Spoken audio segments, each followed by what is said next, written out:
the same type of life as me. The judge gave me life and then they sent me where the life is be. That level 4 with depth and vice, the type of stuff they like to see. Two choices, fight or flee. I refuse to die a chump. I never been a mark, but damn, it's scary when that riot jump. I seen dudes cry, get pumped, and some sexually brutalized. Knew a dude who lost his life and he was only doing 5 year-long racial fights when homie all you do is ride. Lonely days and nights up in a hole causing suicide. From the moment you arrive, you see the Mexican mafia, AB skinheads with big giant swastikas, pro-black philosophers, the BGF, the Kumi, and Muslims who will murk you from the nation to the Sunni. That MS was loony, quick to ride up on they rival. Even Christians went to church, hide knives up in a Bible. Political and tribal, the Crips and Damus, the Long Beach, the Hubs and the Dubs and the Grooves, the IE, the Bakersfield, the Dago Pyrus, the Hustlers quick to roll, the gangsters. Say what's cracking, YouTube? It's your boy 16 to Life, and I'm back like I'm on a parole violation. You're down. Now, for those of y'all that's new to my page, in 1994, I got arrested. I was eventually sentenced to 16 years plus life, and I served 24 years straight in the California prison system. Yeah, that's me gassing on that intro, man. Like I keep telling y'all, the flow is nothing like Curtis Blow. So check it out, man. You already know what it is. Hey, listen, I finally got those songs able to where now I can send them and sell them through a digital link. People have been clowning me about pushing this CD, even though you still can get this CD. Just tap in with me. You can hit me up on Instagram at 16delife, 16DALIFE. Hit me up on Instagram, leave me a DM, or tap in with me on my Gmail. 16delifemusic@gmail.com. Hey, send me $20. I'll send you the digital link. Get it to you ASAP. You can check it out, bump it. I'm telling you, man, the song go. I'm going to probably leave the full entire song at the end of this video, man. So watch this song. Watch the entire video. I'm going to leave the full version of Still Stepping at the end for y'all to check it out. Let's hop right up into this video, man. Hey, so listen. You guys already know that I'm on my second day of the series that I'm doing on the issues of the Mexicans and blacks in Southern California. A lot of people from Northern California and also Central California hit me up and they told me to be sure to emphasize that this is a Southern California thing. There are no issues going on in Northern California between blacks and Mexicans, man. So, hey, shout out to Northern California, man, for getting it right. For a long time since I've been doing these videos, I have always got a lot of people in the comments that will point out, well, hey, Chill, you don't never talk about Mexicans being robbed, the Mexican street vendors being robbed by blacks. Now, a lot of times, those street vendors are what in the prison we would refer to as paisas. And to my understanding, and correct me if I got this wrong, but basically a paisa is someone who was born in Central America. I get that a lot, right? And so I want people to decide, man, basically, you know, and hopefully we can check this video out like I was saying the other day, and we can watch the video with our minds, not with our hearts. A lot of times when we identify, choose with, or pick a particular sides, a lot of times an alliance to a certain side is not going to allow us to think with our minds instead of our hearts. We get emotionally caught up in the situation, and you know, we tend to sometimes want to lash out because we feel connected to a particular race, item, so on and so forth. So the main question that I'm posing in this video is, do we really believe that the majority of these attacks and robberies, are they racially motivated, or are they just a crime of opportunity? You know, I'm just going to present you guys both sides and let you guys come to the conclusion, because at the end of the day, the only ones who can truly answer this question are those who are out there committing the robberies. So with all that being said, I'm going to show you a quick clip by a video from a dude by the name of Santo G, man. Shout out to Santo G. Now, in this video, I believe he is reacting to a comment that Charleston White made saying that blacks were afraid of Mexicans. But in the course of that reaction, he briefly addresses this topic right here. So check it out. You cannot say for a fact they don't, man, because a lot of the street workers, a lot of the street vendors that get robbed, get victimized and stuff like that, let's be real, man. I want to say like 80% of it comes from brothers going out there and victimizing hardworking people. Now, I understand where he said if they look gang related, they ain't gonna victimize them and they ain't gonna do stuff like that. Now I understand what he's saying. If that's what he means, then I understand it. Let's keep going. So if we're going to go with his estimation that the brothers are behind 80% of the robberies of these street vendors, then we're going to say that leaves the 20% to the Mexicans, right? Is that fair? Robbery, especially on a large scale, has never been something that I participated in or looked at it as upon a trade, right? But I have been deeply involved in the criminal element. I have been deeply involved with dudes who are criminals, dudes who did robberies and burglaries, so on and so forth, right? So now it has always been my understanding that a person who is robbing something is robbing for the money, right? Robbery, to my understanding, is a crime of opportunity. Just the same with burglary, right? When I was in prison, and I don't know exactly when, I want to say it seemed somewhere in the mid 2000s, it seemed like you had a lot of young people coming in for burglary, or as they referred to it, flocking, which was basically to go up in someone's house and, steal their property, take some of it to the pawn shop. Maybe if you had some cash, come up on the cash, right? So now you had a lot of individuals who would go to these affluent communities or where they believe people who were well off lived in order to, commit a robbery, right? Because, and I guess in their mind, if you go to where rich people live, you are liable to come up with more things that you can sell, more valuables. So these dudes who commit these burglaries and these dudes who like to go on these flocking missions, they're not necessarily looking for any particular race. They're in a particular community where they feel rich people live. Now, if you happen to have more of a certain type of race living in that community, then so be it. So if you happen to have more white people in an affluent community, that's who they're going to go rob. They're not necessarily looking to rob a white person, right? So how many of us out there are going to believe that if you happen to have some black dudes break into a house, once they get into this house, they definitely can see by the furniture, by things on the wall, that some rich people live here.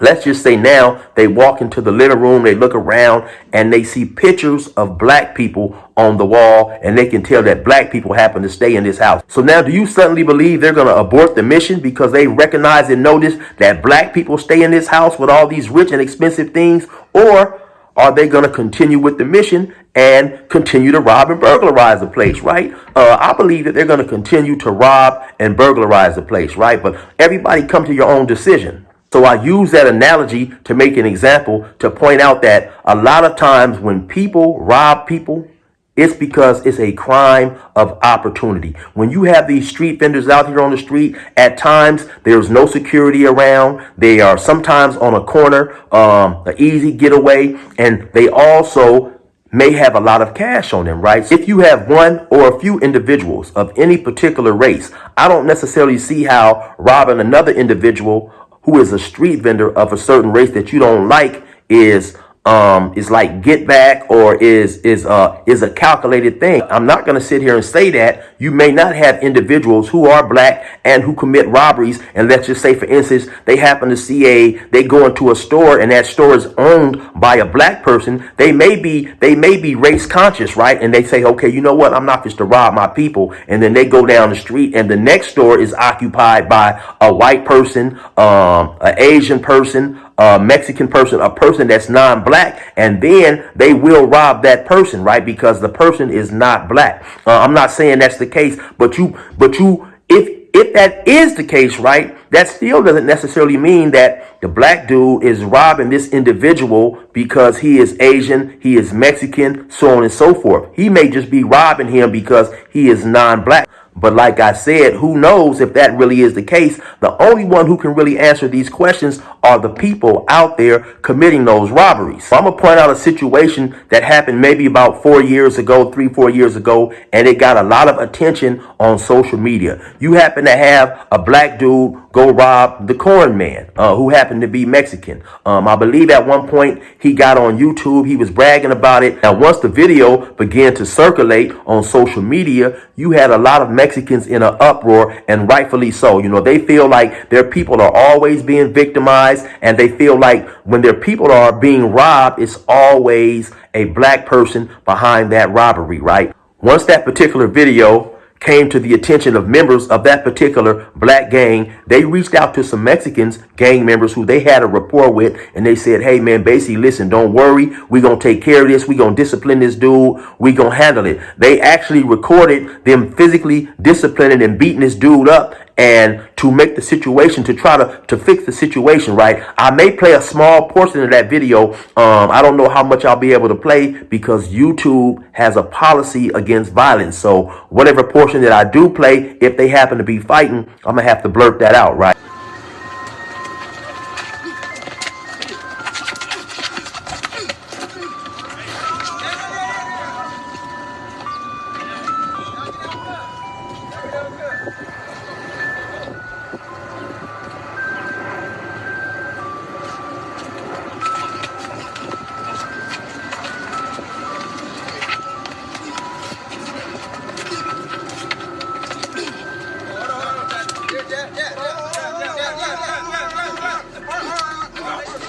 I'm gonna show you guys a video of a small conversation once the discipline was done on the two black dudes, I guess, who robbed the corn man or whatever. Yeah.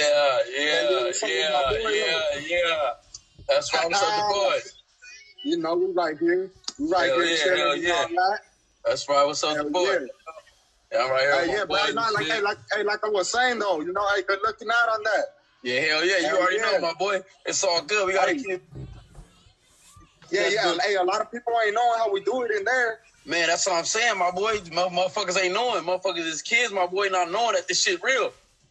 Yeah, hell yeah, for real. And then there, you know, the way we conduct stuff is your people mess up, you guys conduct it, and then we mess up, we conduct the same business, you know? Hey, and straight the fuck up. That's what I was telling them. Hey, man, we gonna handle this. Hey, I didn't do no talking. You know, I just got out the pee. I ain't do no talking. I handled it, and then I hopped in it. But yeah, hey, good looking out on that for real. From us, we was kind of tripping out on that, you know.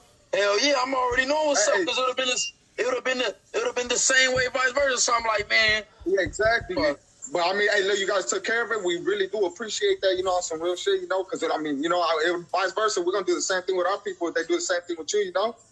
So members of that gang decided that they would have one of their homies discipline those dudes for robbing the corn man. So not only did they discipline that dude, they recorded the discipline and then they uploaded it and also put that on social media to show not only these Mexican gang members, but the Mexican community at whole that, listen, man, we don't support this type of activity. But to be 100% honest here, we have individuals from all races who do negative things that should not be attributed to the whole entire race. But once again, like I said, when we are from a certain race and we see members of our race victimized, sometimes emotions will cause us to not view the situation in the right context, and then we just want to blame everybody. And also, if we're going to keep it real, sometimes it's not always one race targeting another race. Sometimes it's just being from different cultures, us having different practices, being from different backgrounds, and of course, ignorance and criminality, right? So now I'm going to show you guys another video by another YouTuber, right, who happens to be Mexican, and his name is El. The name of his channel is A Prisoner's Awakening, right?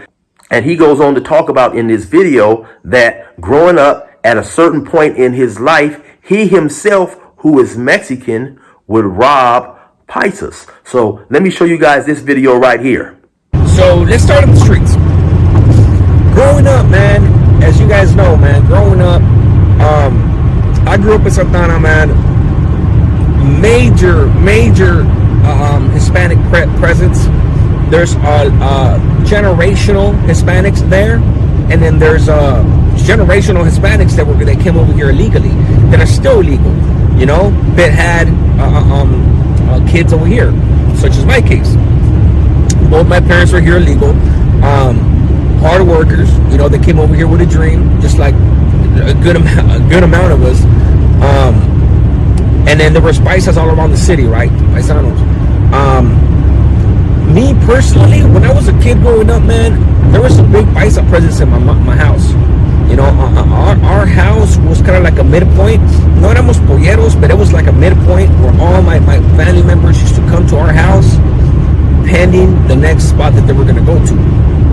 You know, and the difference when I mean that we weren't polleros, I mean that it was a lot of people, but they were all family members. Polleros, I would think that they have any illegals coming over there to stay for a while, then to go to the next spot, whatnot.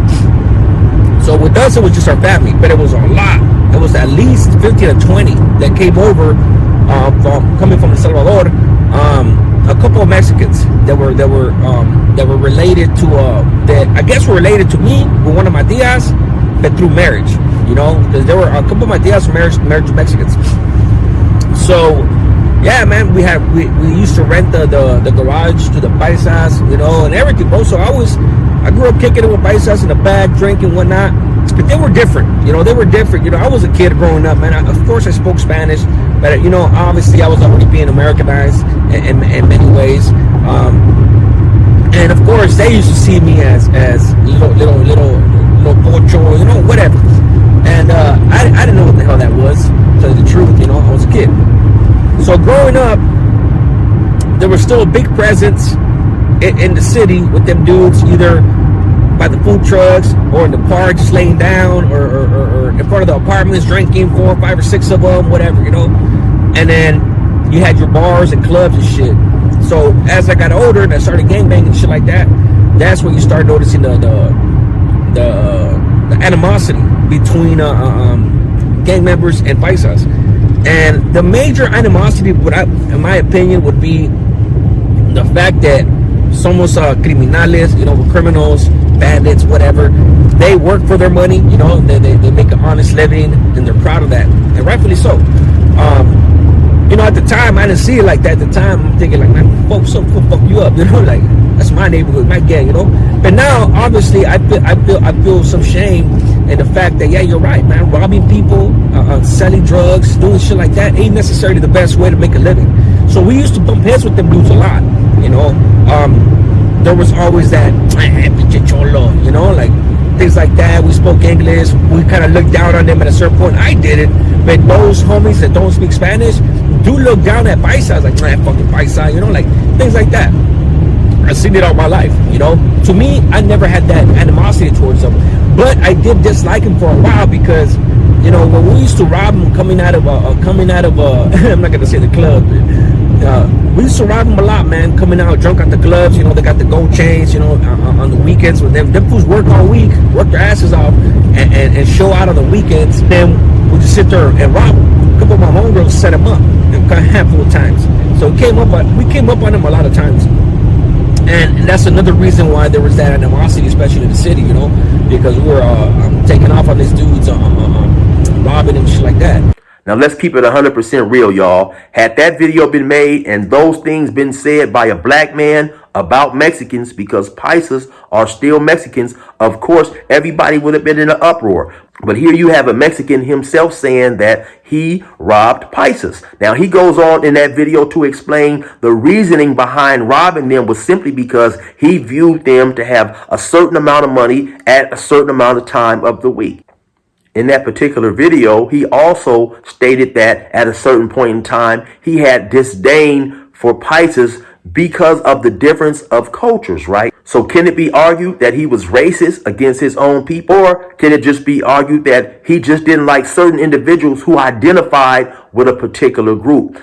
I think a lot of times we are too quick and too fast and too willing to insert race as being the main reason why one group doesn't like another group. And maybe the real reason is just this group doesn't like the particular practices, the ideology, the actions of another particular group. Once again, man, we're too quick to insert race in a lot of situations where maybe race has nothing to do with it. So in my opinion, I think it's very unfair to try to lump every single crime or even a large majority of crimes where the victim is a different color from the person committing the crime as a race crime strictly based on color alone. I mean, we just have to have more information outside of color. I had a homie who I did time with, right? And maybe about a year and a half ago, he saw me doing on YouTube. He stays maybe about an hour and a half away from me, you know.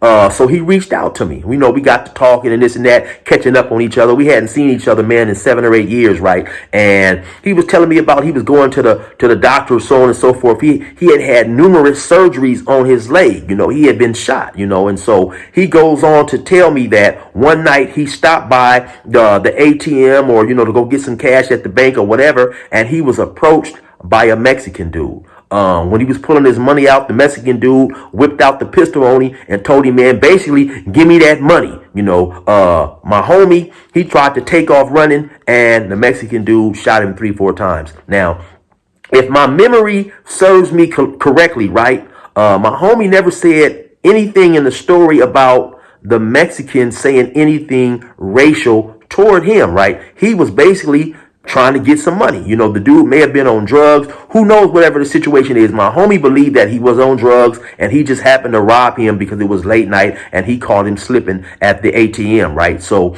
my whole point is, man, sometimes crimes just occur. You know, you having people out there committing crimes, and when a person is committing a crime and he's trying to get some money, I don't necessarily think that race is the motivating factor when a person is out there trying to rob somebody, man. When a person is trying to get some money, it's just that he's trying to get some money. Anyway, man, you guys make the decision for yourself. Oh yeah, and don't forget, man, if CDs is not your thing, you can now tap in with me for a digital link. I have digital links for sale for all 3 of my CDs. So hit me up on Instagram at 16tolife, 16 DALIFE, or you can email me at 16tolifemusic@gmail.com. Cash App me the bread, send it to me on Zelle, and I will send you the digital link ASAP, man. Now stay tuned for the full version of that song, Still Steppin'.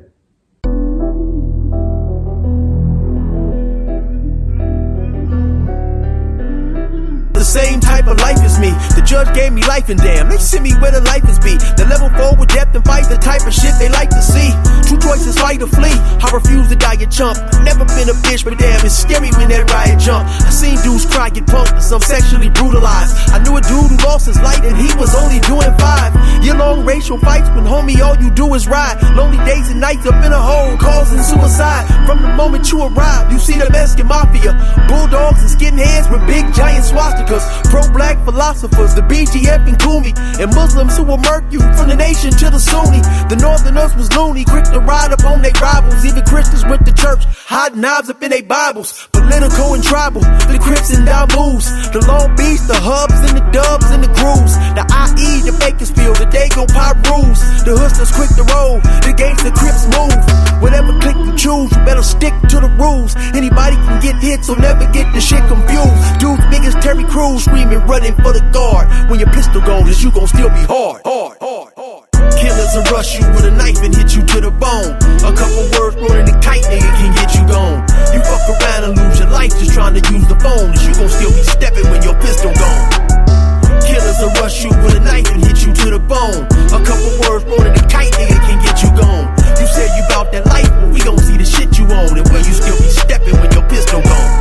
Have you ever felt alone and down to die in war? Fighting over the phone cause you felt like calling home was worth dying for. Called 20 times, you can't get through, but still you try some more. Feeling like the girl you loved and knew is now a lying whore. Every time the cop come by your door, you check if you got mail. She ain't wrote you once, what you expect, nigga, you got an L. She was only 20 when you failed, so yeah, that bitch is young. You know she out there riding niggas' dick, maybe a bitch's tongue. First visit she ain't come, she gave you 6 excuses. It's the 3rd time she ain't show, now you know that hoe is useless. Bro, that level 4 so ruthless, you can't focus on that rat. It's a war going on, and booty bad is where you at. Only man that got your back is the cat up in the mirror. I seen men hit the pen, ain't been and leave that bitch named Vera. Mama talk, but you ain't hear her, cause you told her you was grown. Now your ass hungry as fuck and you keep blowing up her phone. You 6 hours away, you sad as hell and so alone. Then a gangster hit your cell and he took everything you own. And you ain't fight back, you're alone. You just acting like a hoe. I told you you ain't about that life, I beg your ass to let that go. You wanted to bang and carry pipes and just couldn't tell the devil no. Now you super soft, somebody's wife up on the level 4. When you live this life, you know you ain't supposed to bend. Now you making funny changes, bro, like Sammy Sosa's skin. Used to let your pistol blow, oh, you was so ferocious then. Took the buster out, the bitch came out soon as you hit the pin. I promise if you never been, believe me, you ain't trying to go. And nigga, if you soft and want it easy, what you signing for? Use a hoe.